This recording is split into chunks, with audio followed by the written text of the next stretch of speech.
Welcome to the Nonprofit Exchange Podcast. Stories by leaders for leaders to help you raise the bar on your own excellence, to release the potential inside of you. Now, here's today's podcast. Greetings, it's Hugh Ballou. We're in this session of the Nonprofit Chat, which becomes the Nonprofit Exchange Podcast. And we've had a series of really good interviews. And tonight is no exception. We've got special guests tonight, Shannon Gronich. Shannon is a dear friend, and we collaborate a lot together. And Shannon has presented at my leadership empowerment symposiums multiple times. And each time she adds more and more value to what I do. So Shannon, welcome to the Nonprofit Chat. Thank you so much for having me. I love the work that you do and really appreciate all of the individuals that you've touched in my life with your skill of how to build a high-performance team and how to collaborate and all that you do. So thank you, Hugh. Great. Well, thank you. We're better when we work with good people, and I enjoy the collaboration that we share. I know things about you, and you do a lot of things. You produce events, and you get sponsorships, and you do a number of things. Tonight, our channel is about creating the documents and the story to get picked up for free publicity. So tell us a little bit about your background in doing this, and how did you come to this level of expertise that you're going to share with us tonight? Perfect. Thank you. That's a great question. So I've always been doing events and bringing people together. Ever since I was in high school, I would throw parties and bring people together. And when I started my doing events, I looked at the marketing budget and the expense of that and how to grow that, because a lot of times you can spend money on marketing and not get the results you want. And we were doing a local conference here in Florida. We were getting about 500 attendees, which is an incredible amount of individuals, but started studying how do we get picked up by the TV and radio and print, and ended up kind of cracking the code for developing a press release that anybody can do. Anybody that, don't have to be a great writer. You don't have to be a nonprofit, even though this is for nonprofits, and you actually have an edge because of your nonprofit status. But we were able to use this system, and our event in one press release went from 500 to 2,000 attendees, and the article got picked up in multiple places. So. And since then have helped, attain millions of dollars in free publicity for not only multiple events, but multiple projects and individuals and lots of variations in between. Now, you have a book on this topic. What's the book called? Media Magic, and attract limitless TV, radio, print publicity. Media Magic. And where can people find it? I guess you can find the book on Amazon? Yes, you can find it on Amazon. And if you get it there, Hugh, I always say email me, which is in the back of the book, your receipt, because I will give you a free copy of a training with Jay Abraham's ghostwriter that is just powerful. So if you get it from Amazon, send me the receipt, or you can go to my website, shannongronich.com, and then you instantly get that recording too. Great. That's a super offer, and I know your content is absolutely stunning, and it absolutely works. Now, this publicity thing, in my first book I wrote, Moving Spirits, Building Lives, I had a chapter on publicity. And when I worked in St. Pete, I developed relationships with all the media, personal relationships. So when I sent in my announcements, they knew who it was from, and I knew how to make it complete so they would be able to print it. They said that was very rare because people would give them stuff in all kind of form, and there'd be things missing, like what time the event was and where to go on the properties where it was. So I developed a template that had a checklist of important things. But I also found that a lot of people, and this was in church music, and I had open events that were accessible by everybody. So it was important for me to get the word out. I do find that many years publicity was an afterthought. And if you wait till the week before, it's just too late. And I find that's a common thread with people running a charity or running some sort of church program. We're so busy producing the event that we forget about the publicity. So let me run a paradigm by you. I encourage people to appoint someone in the organization to be in charge of communications, which would include pre-event publicity, would include internal and external communications, so that there'd be one person to sort of develop the system. And that person needs to have certain qualifications. Do you find that that works in groups, if you've worked with it, there's some person dedicated to sharing information? Absolutely. And whoever's dealing with the event, whether it be the marketing coordinator, kind of like you're saying, in charge of the marketing, or the event coordinator, they do need to look at that plan. So, and you've hit on a sore spot for a lot of people. I've had people call me in 10 days before the event. Now we've worked miracles and we've done things in the daily, but ideally, if you're looking at a project and you can be 120 days out or 90 days out, then you can start building those relationships for publications, trade magazines. Some people do bi-monthlies, monthlies, quarterlies. I know if you're looking at, we have a beautiful magazine here in our area and it comes out 4 times a year. So you have to plan way ahead to get into their calendar events or articles or anything like that. You know, we just dropped our Facebook feed, so I'm gonna do that while you're talking. Would you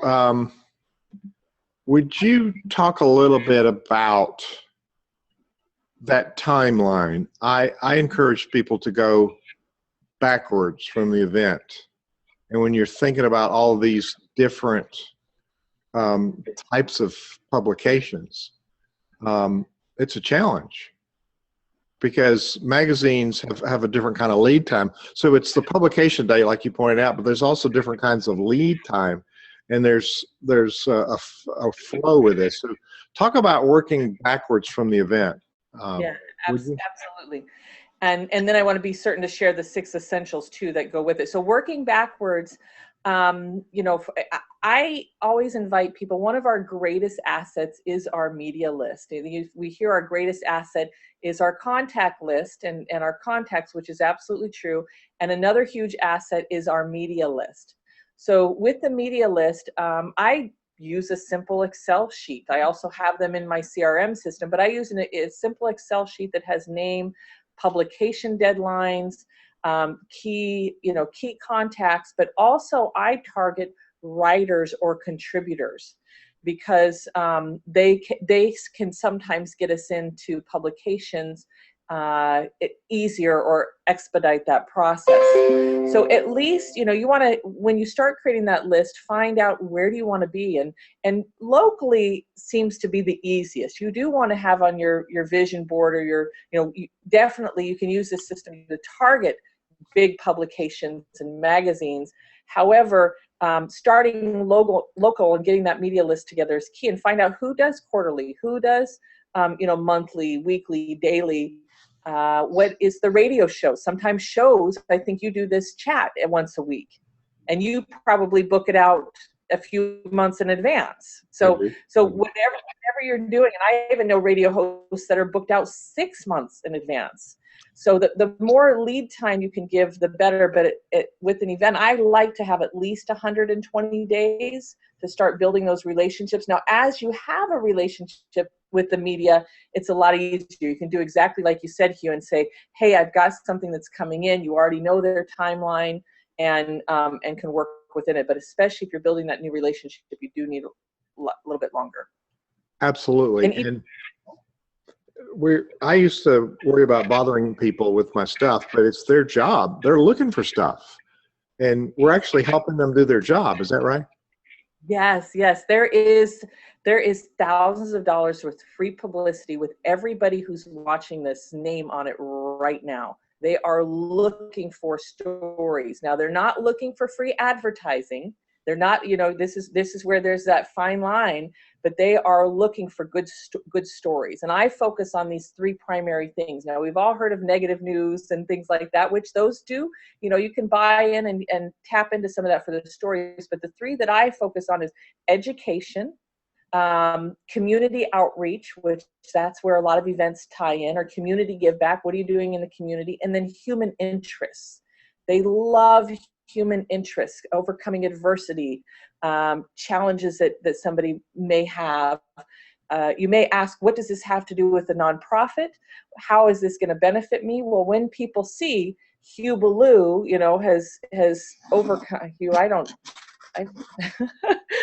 I'm sitting here going, I was going to say something you've overcome, but I've never really heard you overcome many challenges. Anyways, when they hear that, then they're going to look and go, I need to know more about Hugh. Let me connect with him. And who is this individual? Well, I'm getting over being bashful. Good. Well, and you've hit on a subject which is so key. Russell David Dennis has joined us, and welcome, Russell. I like his three names. He doesn't usually use them, but I think it has a rhythm to it. I ran a pretty good music program in a major church in St. Pete, Florida, across Florida from where you are in Melbourne, and I did really good events. And there was a person that was I had relationships with the writers for music, the critics. I had writers that did technical stuff I had a business. St. Pete Times was my customer. So St. Pete Times had different people that did different writing for different topics. And so I built a relationship with all of them. And there was one time I had Sir David Wilcox, the Queen's musician, coming from England. And we were doing this big deal concert. And I sent in my announcement to the calendar listing, just modestly sending it in. And that person sent it back to me and says, we can't publicize it. It's a church event. It's not of general interest. So I went to the music critic and they jumped on it, did a personal interview. And I had a front page picture of the rehearsal of Sir David and my choir and an article, which was much better than a calendar listing. And this guy, being a music critic, knew this was a nationally renowned conductor that we were bringing to St. Pete, Florida, and they jumped on it. So it was to their advantage to run the story, which they did. And it didn't fit one person's model, but it fit another person's model. So I could have gone back to her and gone, nah, nah, nah, but I didn't, because it didn't fit her model, but it did fit the other model. So just because somebody says no doesn't mean, like you said, you've got different people that have different slants. So we can go to a different place and it might be of interest to them. Do you have a story around, it's not doing an end run, but it's really finding the fit, I guess would be the proper thing to say.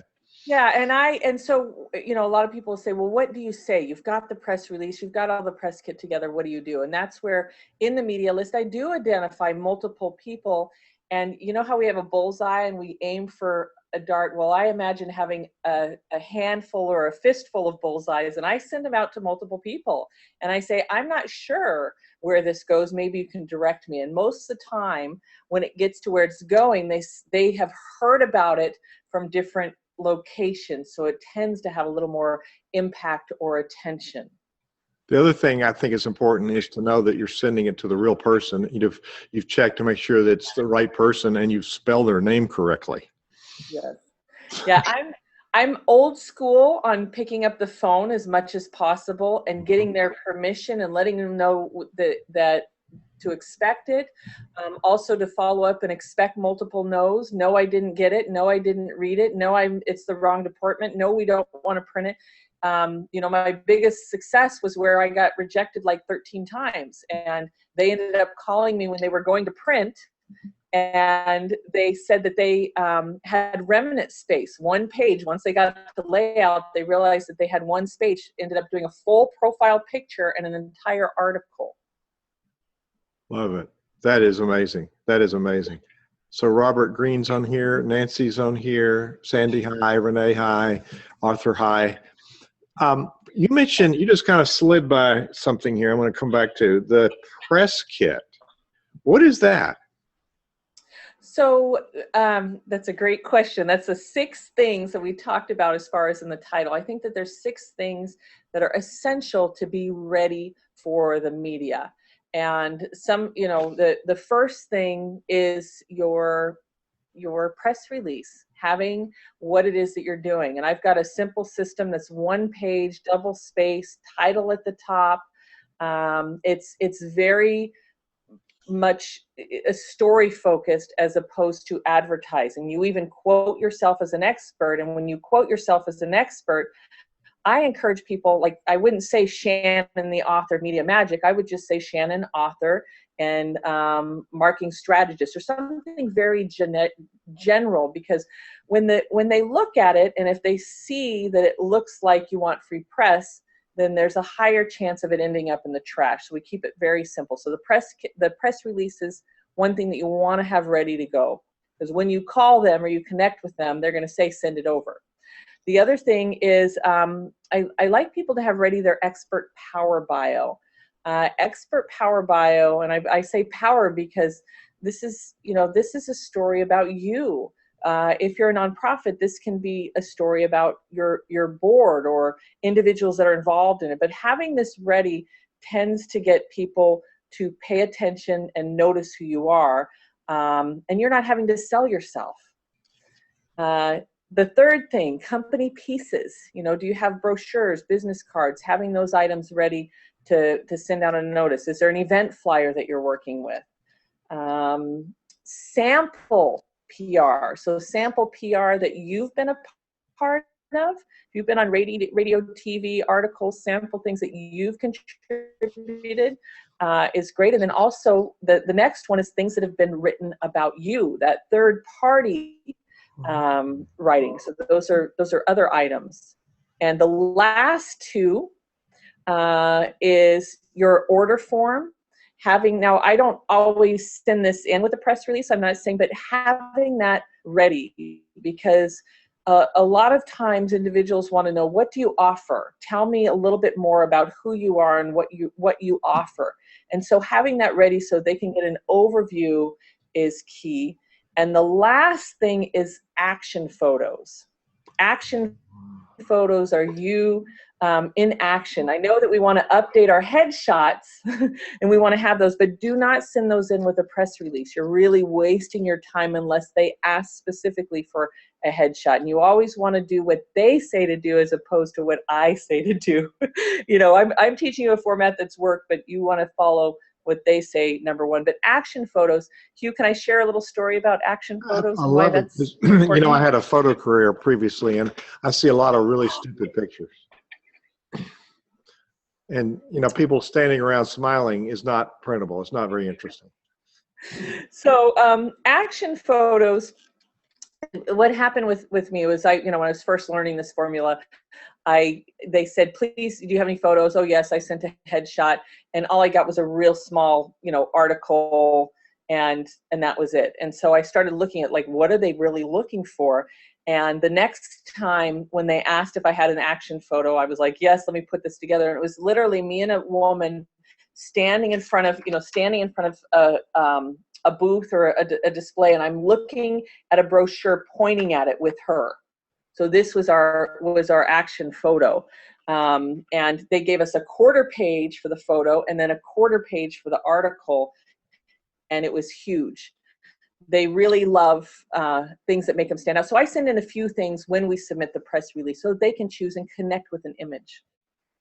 That's awesome. That's a really good list. And I want to make sure we get a numbered list and put it on the people listening to this on the podcast. It's the Nonprofit Exchange. We'll put notes there and put a link to your site and a link to your email so you can email the receipt. They can email a receipt and get the free stuff you promised.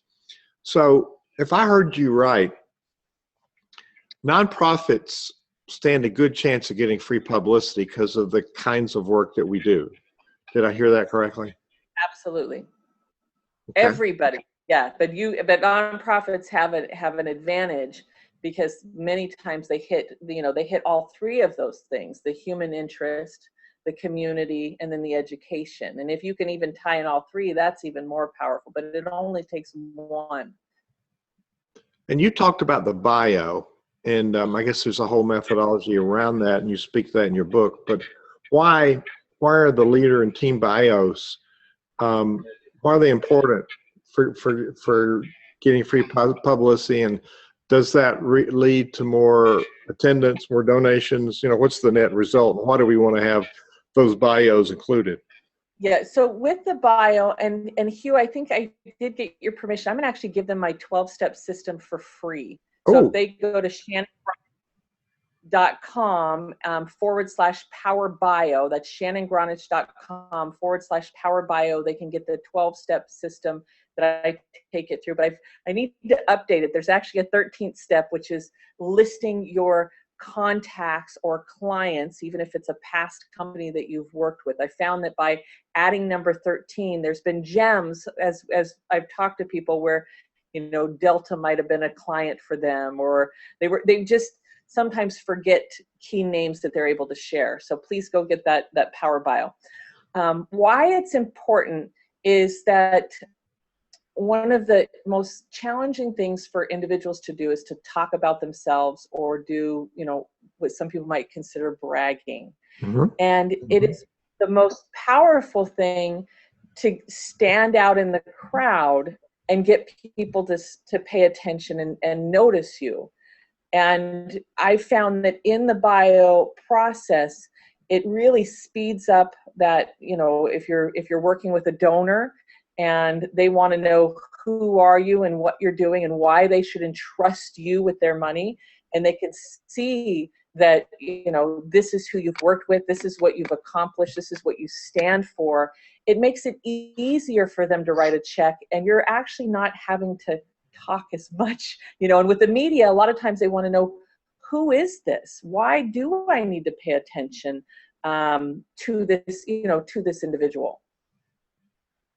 Wow. So with your board, especially with donations and grants, and I know that's a totally separate topic, but it's important. You know, it's like they want to know, even with media, who is on the board and who is running this organization, and to be able to share and showcase that you've got some support of, you know, whether it be big names or support of their skill set, that this is not just, you know, a whim, if that makes sense, or if it is just getting started, that you've really positioned it with some leaders. Well, you want to position yourself as a professional, and what you're giving us are really professional tools. And I know sometimes people are bashful about bragging about what they've done, but it's just a factual representation of what you stand for. And that way the person on the other end can choose what they want to extract if they want to print some of that. So those are really, really good points. I want to go back to the website is Shannon Gronich, ShannonGronich.com, and then /PowerBio is what it is, /PowerBio. Is that right? Okay. Yes, that's correct. Sometimes we have a hiccup in the internet connection, so it might be my end, might be your end, but it might be okay in the recording. I do know sign language. I don't work on the podcast. So, Russell, what do you think of all this? You've spent a lot of time working in the nonprofit sector, and there's so many people that keep things they do a secret. Well, yeah, a lot of them don't want to talk about themselves, or they feel like it's bragging, or they're a little bit apologetic about it. And so it's important to talk about what you're doing. People want to know what it is that you're doing. They're interested. If they're looking at your mission, they want to know what you're doing. And a lot of times in some nonprofits, you get social workers, and they're uncomfortable talking about value or bragging out. That it sounds salesy, it sounds marketing, but you are marketing. You are marketing, and you are presenting an image, and you're telling people about what you're doing. And you know, Bob Proctor talks about it. What's so great about that? You have to talk about what's great and what people are actually getting out of it, in the terms that mean something to them, because it's not about you. So, Bob Circosta. Bob, yes. Bob Circosta, the whiz cat. Yeah, it was. Yeah. You had the Bob part right. Yeah. I know. We know both of them. So Russell, you pinged a couple of ideas here, and Russell Dennis and Hugh Ballou are interviewing Shannon Gronich. We're broadcasting live on Facebook, and we're recording the Nonprofit Exchange podcast, and you can find that on iTunes if you don't already have it. And we'd love for you to go and rate this podcast on the iTunes store. So Shannon, we've framed this so far, at least from my limited perspective, we frame this in promoting upcoming events. What about continuing to share the important things we're doing, the big successes, as a follow-up to an event or as an ongoing communication with the media? Is that any different than promoting an event or something coming up? Yeah, well, and even an event, we want to be, there's ways that you want to craft it, but yes, you want to, what education piece can you contribute? What education piece is your nonprofit contributing? They're always looking for that type of information. Also, if there's something in the media that's happening now that you can piggyback on, that can really get you some traction and mileage. Is there some? I'm just going to use the example. We had one woman tie in the president, Donald Trump, in her article and in her media, and they picked it up and went wild with it. If you're in real estate, in the real estate market, something's happening with that trend, see what's in the media and what people are talking about. And if there is a way to craft a story around what's happening there, that is a great way to get some steam. Is that called newsjacking? Yes. I like that. Mm-hmm. Well, Yeah, you can get some extra buzz, can't you, if you piggyback on whatever's going on. It could backfire though, couldn't it? Yeah, I'm always real mindful of, religion and politics, but don't let that stop you. You just want to be careful. And one thing that you're right, Hugh, because what I've noticed about marketing is that 100% of the time they're inaccurate about something. And so I just had to always be thankful for what I got. I mean, I've had them spell my last name wrong. I've had there's 100% of the time something has been incorrect. And I just, am grateful for it. I have had bad press. I've also worked with people that have had bad press, and I know that there's different levels of that. But there's also different ways of twisting that. I mean, one of my bad press stories, they took a picture of our event road sign, which had our website and our phone number and our company name, and it said, "Road signs are loitering our town." Oh, man. So it was negative news, but it was, and it was a half-page photo, so it was really great. I had another friend who came to me, and it was really heart and horrible for her what had happened. She was in a lawsuit, different things were coming up, and she was really nervous about her event and thought, should I not do the event? Is this negative news going to be really bad? And they kept writing about her in the paper, and I have to tell you, they even mentioned her event, and her event sold out like a month in advance. So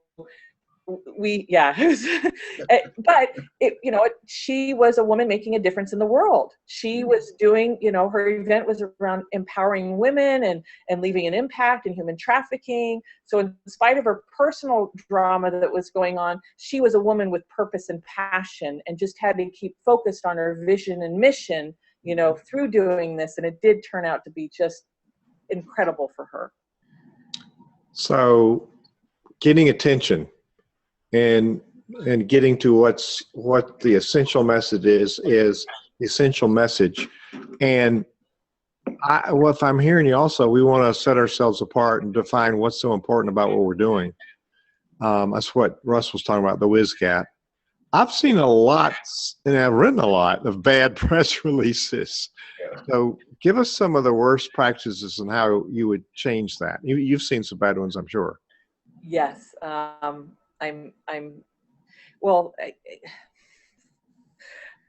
People spend thousands of dollars on publicists, and then they come to me and say, nothing got picked up, and I look at their press release and it's an ad, and all it is selling. So that's the number one mistake, is taking a press release and selling yourself. If you're paying for advertising or you're paying for an article, that's something that would make sense. But a lot of times they don't pick it up if, don't put your logo on the top. Like that, again, is free advertising. And I know people have that style, but I found that if you just put your, the tagline at the very top, keep it, add a number if you can. The one that I said for my event, the tagline was 85 ways to improve your health in 6 hours or less. We had 85 booths. It was a 6-hour event, and it was around health. So that was a very creative way. And it, people are like, what is this? It got picked up. So do as much as you can to really not market yourself. Also, keep it on one page. Keep it simple, double-spaced. Less is more. This concept of more is more, I think, is kind of going out the window as a whole in life. I found that less is more, because that gets them wanting to connect and ask questions. And I know this is off of the press release, but you also have to remember that when you're talking with them, because when they're interviewing them or you're picking up the phone and they say, tell me about the story, don't talk to them for 10 minutes. Like, just give them the snippet. Hey, I want to share 85 ways to improve your health in 6 hours or less. This is a great event, and I think you guys are going to want to know about it. We need our community to know. So less is more in each aspect of this, to where they're kind of pulling it out of you. And the less needs to be valuable. So to think about what the essential message is. And back to what Russ said a minute ago, why should they care? We really need to hit with the why piece of this. And so these elements are really good. And I know, and this goes for social media posting as well. I see people that are just hammering really hard and selling and getting some coverage, whether you want people to retweet it or share the post, or you want the media to pick it up in their publication. You just can't be arrogant about what you're doing, and you can't just press it out there like you're selling them a used car. So I find that very, very helpful. And the other key piece with the publicity is, well, do you care if I just go through and tell them what the key components are? Please do. We're about halfway through the interview, so go for it. So this is one of the ways that I found that's simple to get millions of dollars in free press. The tagline, the sizzles, is at the top, usually in 12 to 14 font, 5 to 7 words. Sometimes it can be a little more, and really making that sizzle. A way that I've learned to make things sizzle is a practice. It's an ongoing practice, not worrying about what's the article going to say, but how do I write a tagline? And so the next time you go into the grocery store, look at Oprah, look at Cosmo, look at these magazines. They've spent billions of dollars in learning how to craft press releases. Take a picture and look at them and say, how can I use this in my business? A lot of times it's 3 strategies, 9 tools, how to. Those educational pieces are very easy, but use that to start training your brain to look at what works. Another thing is, if you go to HubSpot, if you Google HubSpot blog generator, you can actually put in 3 nouns and it'll help you come up with catchy titles. Now, it's not perfect. You can play with it, but you can get that idea of what's going to get them to pay attention. So that's the absolute number one most important thing. Then you go into the introduction, which is the second most important thing. And that's where most of the time I invite people to talk about the challenge or the problem. And it's best if it has stats, numbers, and references of where you find that information. That is really powerful. That's the number one thing I would select. If you cannot, for some reason, identify a problem, then you can quote somebody famous. Paul Pilsner, an economist I've used. Einstein, I've seen individuals use. You want it to be relevant, And number one, I would say try to lean towards the stats and talking about the challenge. That's usually 2 to 3 sentences at the most. Real short and sweet. Again, is to get them to go, okay, let me pay attention a little more. Then the second paragraph, there's only 3 paragraphs in this process. So intro, the second one is the body. And at the body, you always start with quoting yourself as an expert. And when you quote yourself, it's a formula. You know, you do beginning quote, states, Hugh Ballou, leadership expert, and transformational leadership expert. Now with Hugh, I would put Forbes recognized, because guess what? Forbes is a big name. So that's a little different than Media Magic. You want to put that big name, but other than that, keep it really general, and then end quote. So you're quoting yourself as an expert. That's kind of talking about, your statement on that. It's not like a quote like you would do in social media. It's more of a statement about what the problem is that you're a solution for, or why it's important to address that. And then you give a few more sentences, and this is where it varies, because it could be 5 sentences, it could be 7, because we want to keep it on 1 page, double space. And that's where you start talking about the solution and kind of driving them towards, if it's a solution for stress, you might give them one solution. And then in the third paragraph, the call to action could be, go to my website to get this information, or go to here to get this information. Do not sell in the press release.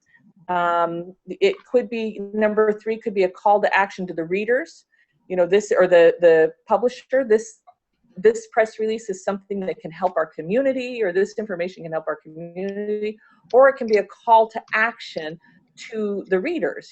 Take this information to make your life better, or make your nonprofit go to the next level. And then you do at the very bottom your contact information, phone number, website. Well, as tax-exempt organizations, and I think Russ can weigh in on this with his experience with IRS, we have to be very careful with a call to action, because we're not selling, and we can be classified as unrelated business income if we're selling a program or something and we have a call to action. When you advertise or do an interview on public radio, public TV, they're very restrictive. You can say, for more information, go to, and it's typically to the homepage of our organization.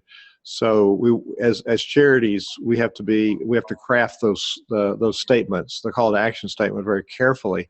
Russ, do you have any more wisdom on that point? And I just want to say, it's actually best to do that whether you're a nonprofit or not. The more you can stay away from selling any type of thing, the better it is. So thank you for bringing that up as far as the rules with nonprofit.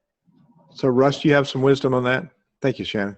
Well, as far as call to actions for nonprofits, is building a good story and telling people where they can get more information. You just want to give them more information. If you can hit them with facts about the problem you solve and why those facts are important, that's so much the better. It's like, we need to move forward on this. We need to take action to solve this problem. Find out how you can get involved. And you sort of leave it at that. But, with a nonprofit, you really got to hammer the problem and why it's important to the people you're trying to reach.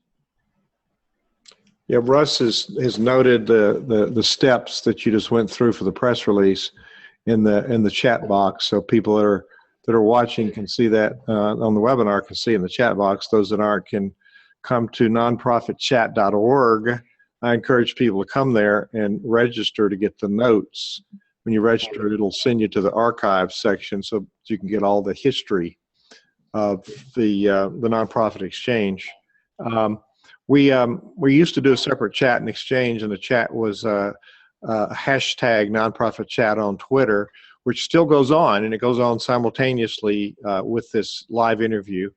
But we found that we wanted to incorporate more energy into one event. So the interviewing experts like this and providing worthy information brings a whole lot of value.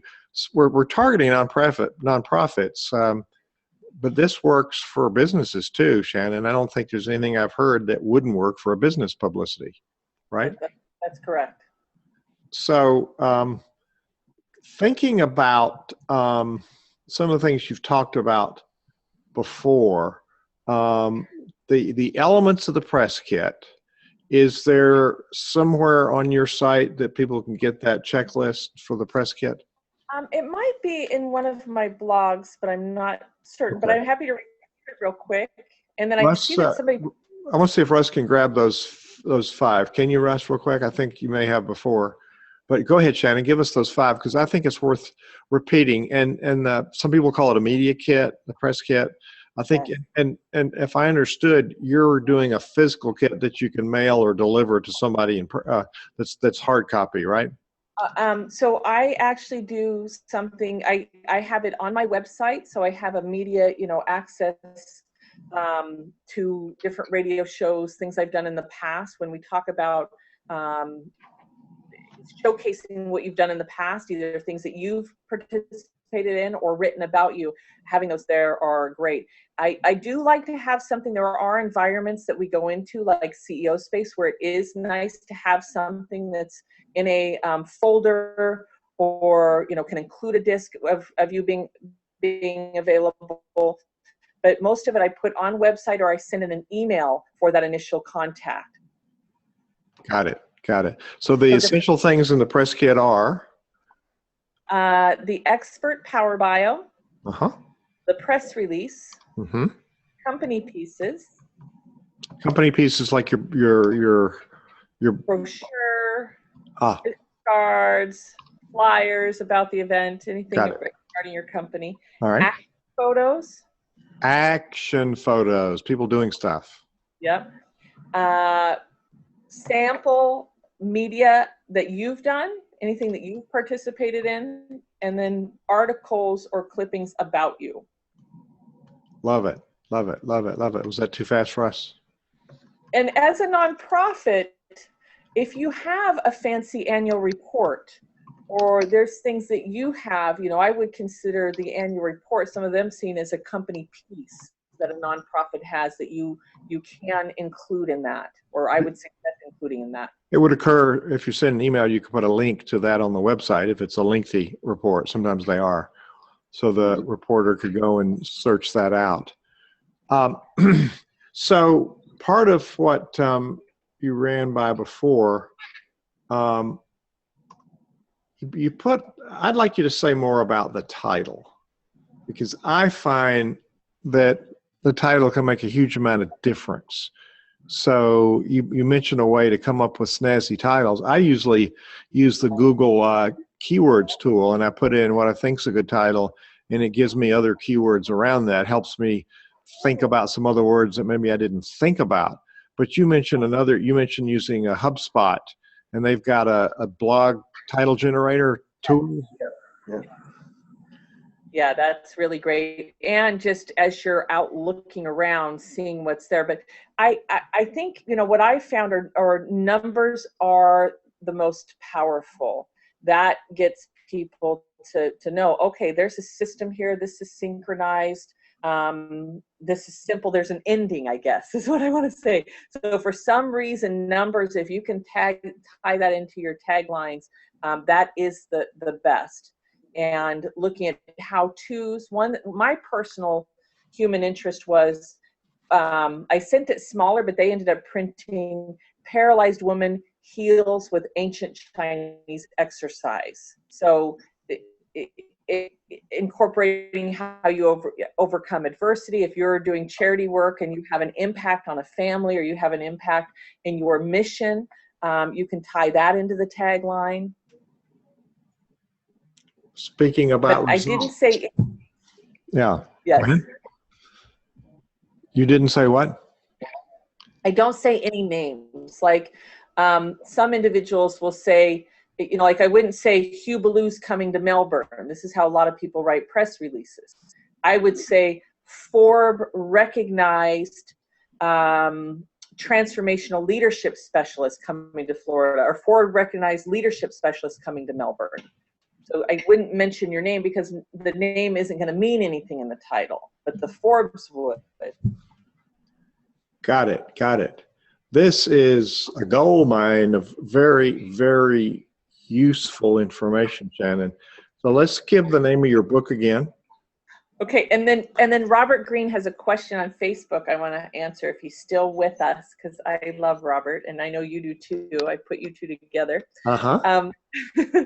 So you can get the book at shannongronich.com or on Amazon. You can send in the receipt, or if you do it on my website, you get it right away, and I give you Jay Abraham's Ghostwriters Training on Copywriting. It's Copywriting Secrets, and it's shannongronich.com, Media Magic, attract Limitless, PR, radio, and print publicity. I don't know if I'm remembering the name in the right order, but Media Magic. It was a while ago that you run. Oh, there it is. There we go. Instantly get radio and to give you limitless publicity. Thank you, Russell. There we are. Russell's That's a long one. That's a testimony right there for you. He's a well-read man. Yeah. One of my favorite things in the book that a lot of individuals talk about is I've actually given power words. And these power words are really groovy, especially around putting together your power bio, because it gets you to think of things like, has created, articulated, developed, all of those verbs that are very action and results oriented. And there's hundreds of them. I alphabetize them, and then I have a few extra ones. But that right there, a lot of people say, I have that tagged. I look at it all the time. And it's a great resource. Outstanding. Outstanding. So Russell, of course you've read that book, right?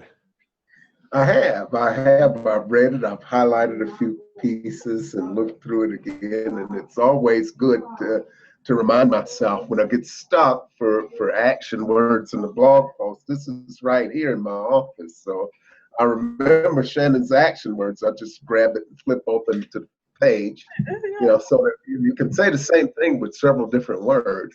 Oh my But goodness. it's those actions you get out of one of the mistakes I see a lot of nonprofit leaders make is when they're writing things, particularly grants, they do it in very passive language.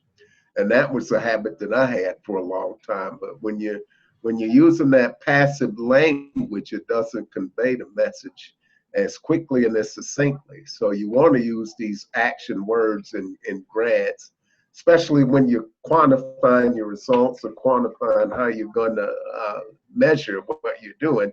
You want action words. And when you're talking about what you've accomplished, you want these action words to stand out. We have the number of people who are on food stamps, for example.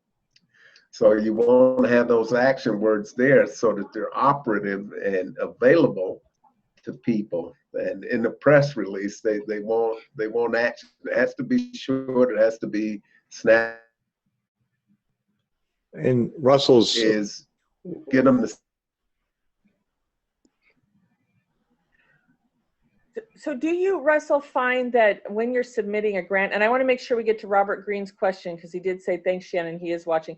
Do you find that, and Robert could even answer this question, that they, when you're submitting a grant, that press releases, or not press releases, but them knowing that they've gotten media exposure, do you ever submit where they've been in the media and publicity with grant proposals? Well, it depends on what the request for proposal asks for. But if you've been highlighted or featured, that's always a piece to add to your credibility. Okay. And in those bios for board members and that type of thing, the important things that you put in there are these are the things we've done. And if you got those numbers with results for things that you've done in the past with other projects that go into that, that's pretty powerful. It adds to the credibility. So you have that in your press kit.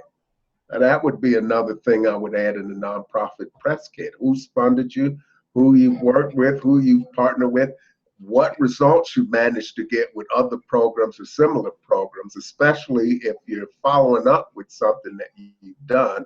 Now let's take it to the next level or have people come back to learn more about it. Really good advice. And that whole thing, Russ, about the passive language, Russ is a gifted writer, as you might guess, so he pays attention to those things. And there's a huge difference in how people are going to receive it. So Shannon, what is this question that's been lingering out there?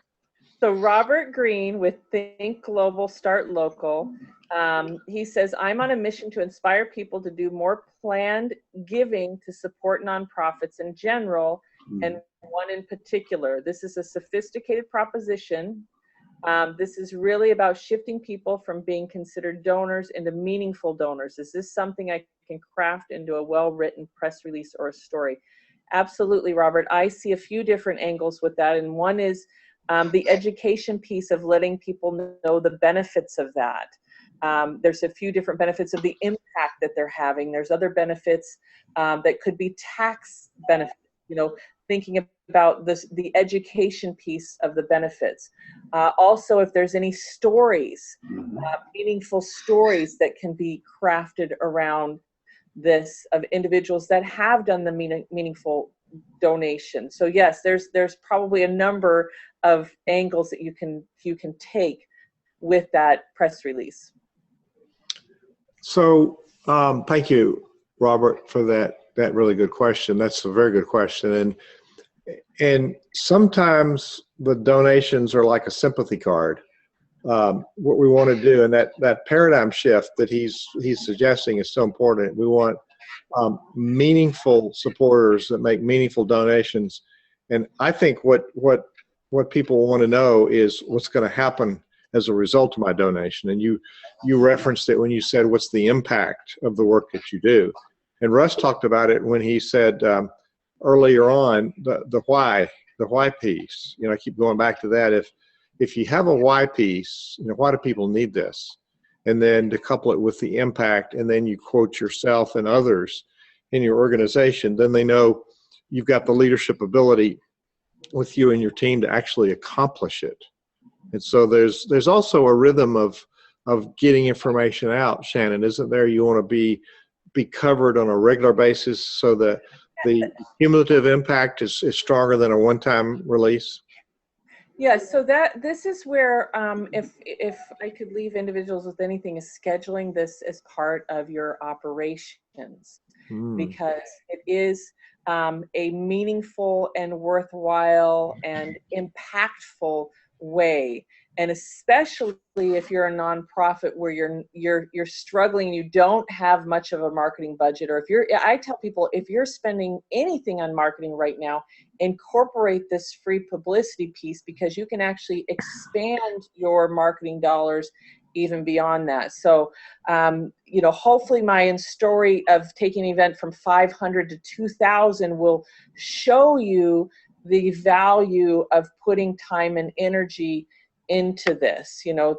I've had millions, but I've had thousands of dollars in one particular project and publicity, and am able to turn that into some great things. So please look at this as part of your operation, and part of your plan is getting that coverage on a regular basis and getting that out there. Because it takes, sometimes you get it and they say, oh, it's not going to work, and you have to tweak the tagline, and it takes a little bit of work, even as an expert that's done it all a number of times. Most of the time I nail it now because I've really got that. But as you're learning to do this, you're building relationships and you're moving things forward. But yes, you should be every week spending a little bit of time of getting yourself out there. It's free. Why not?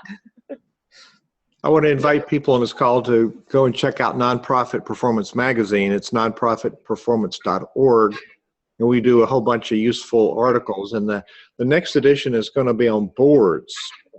So Shannon, if we wanted to craft a press release on a new board member, or the importance of the people on our board, that's what seemed to be newsworthy. If we've got really high value people that are in organization and they're doing good work. So speak a minute about that. It seems self-serving or kissing up to people, but in the other sense, it's really celebrating, here's a person that has a lot of connections and a lot of value to the community, and they're putting the value into the work that we're doing as a charity. So is there a press release piece around new board members or new board initiatives to celebrate the power of the board that we have? Yes, absolutely. And I would try to, try in your press release to keep it as singular focused. And if you can do, if you have 6 people on your board, look at doing some individually. But a new board member would be a welcoming and again, focusing on what their expertise is that they're bringing to the table. If they are somebody like Hugh Ballou, who's been in Forbes, then you can name drop. Shamelessly at that. I love it.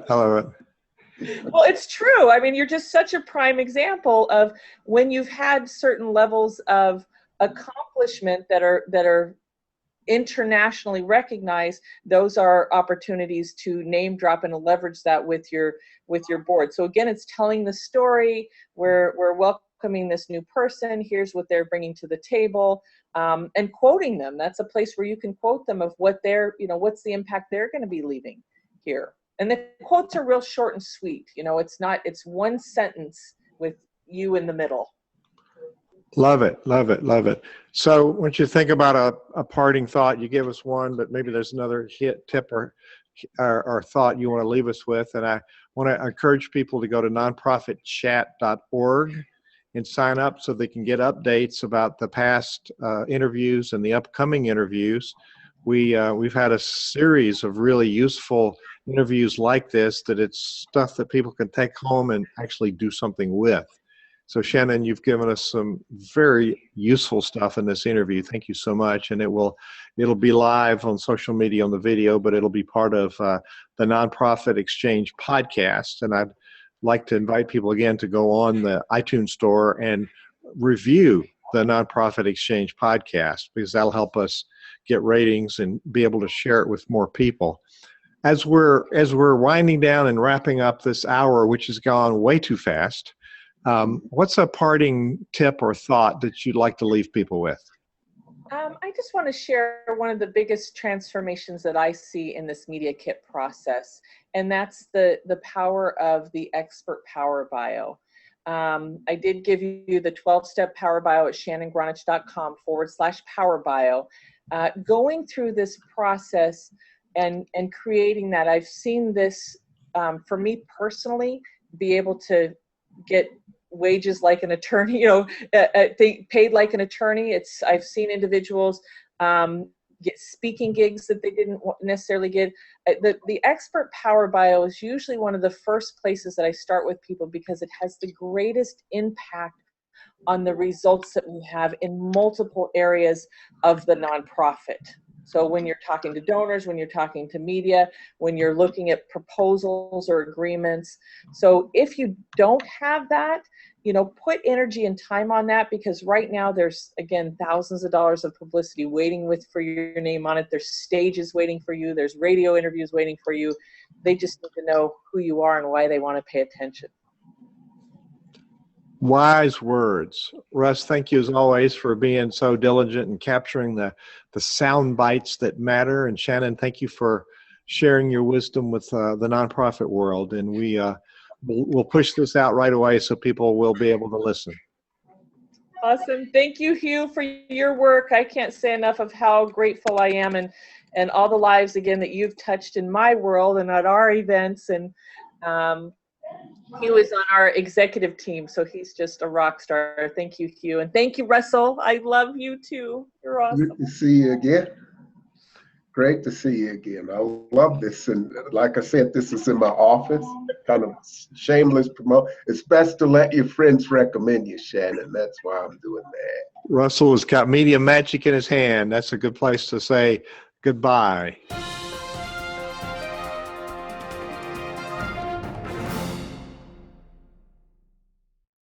This podcast is a part of the C-Suite Radio Network. For more top business podcasts, visit c-suiteradio.com.